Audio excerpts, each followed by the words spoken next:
Welcome to our channel. If you want to cancel your Amazon Music subscription, follow these step-by-step instructions to ensure your account is properly managed and no further charges occur. Step 1. Open your web browser and go to the Amazon Music website. Log in with the account credentials linked to your subscription. Step 2.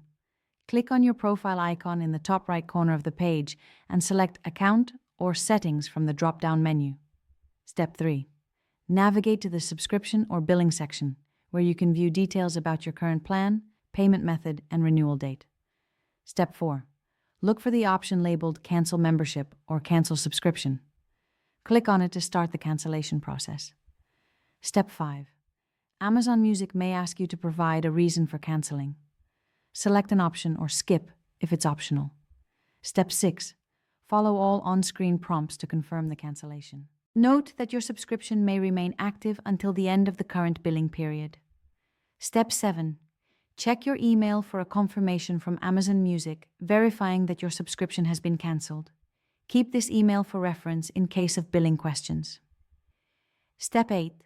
Log back into your account to confirm that your subscription status shows as cancelled or inactive, ensuring that the cancellation was successful.